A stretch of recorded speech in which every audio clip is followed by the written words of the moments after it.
My eyes become alive and the light that you shine can't be seen.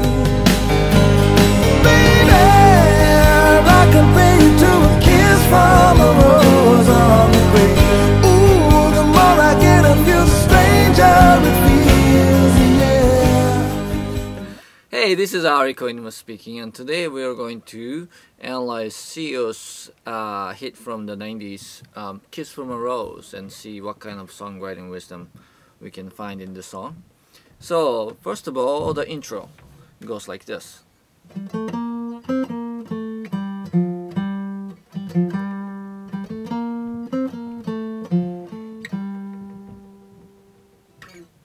Alright, so that's in G minor, and it's very sort of a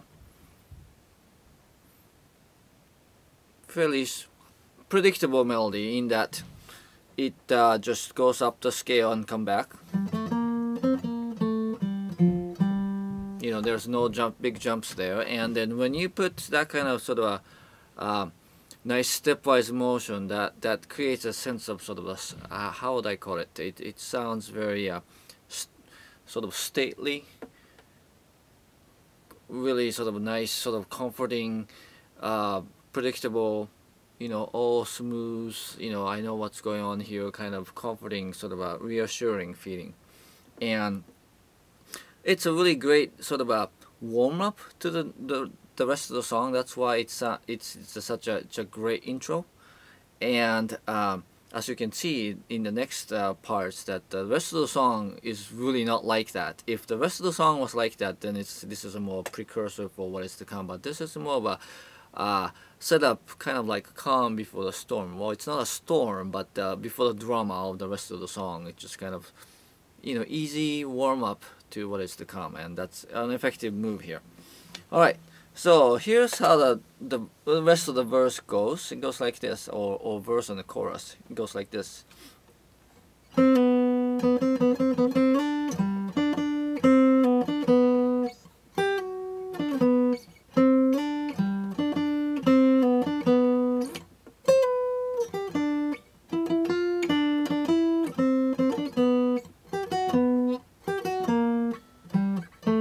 Oh, it goes.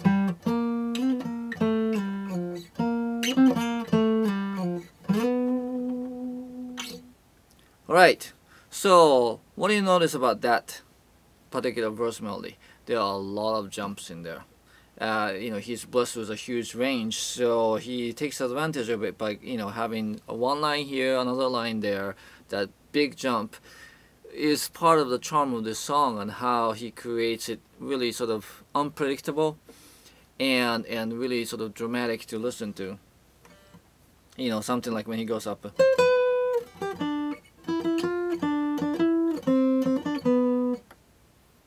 Right, so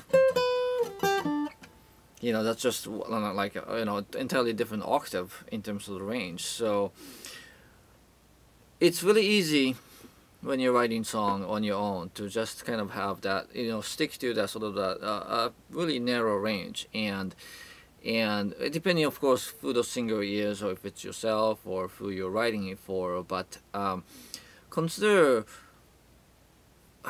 the melody to, you know, allow it to have a range, and then to go from top to bottom, and sometimes within the same melody. And if you know, if you can make it sense of it musically, that creates for much more tuneful, interesting melody to listen to. All right, final point. I'm gonna keep on playing the chorus here. It goes like this.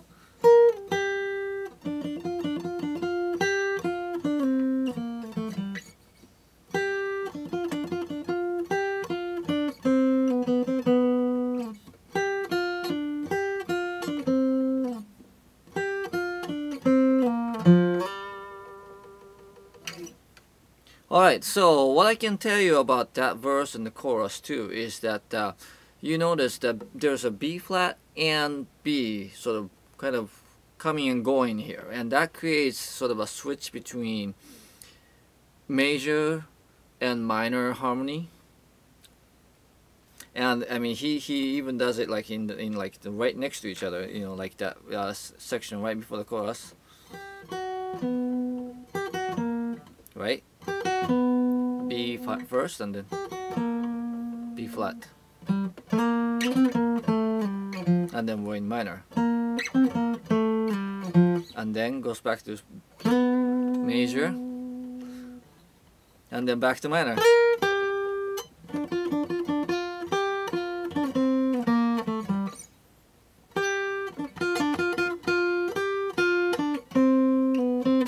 Major again. So that sort of a constant shift between major and minor, which is it's not all that common. There are songs that sort of have a minor sort of a section and a major section, but he just sort of seamlessly go back and forth in the song, and that gives the song that sort of sense of uncertainty.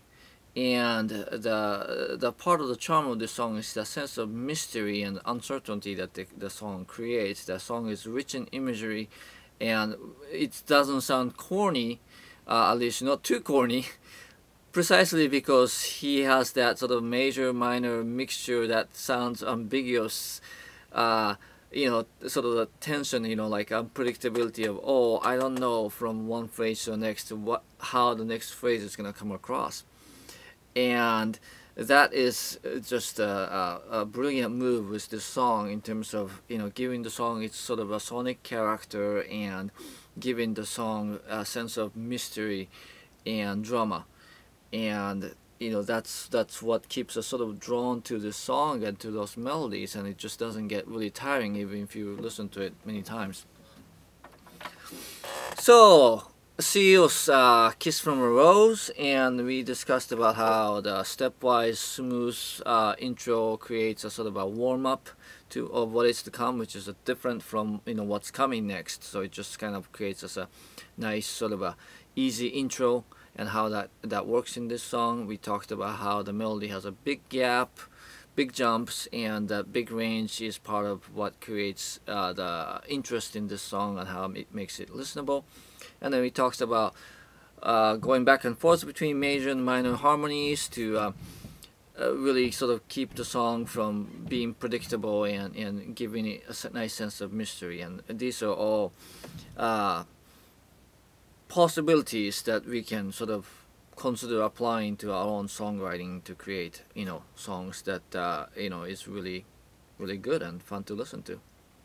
So that's good for that song. I will see you next time. Thanks for watching.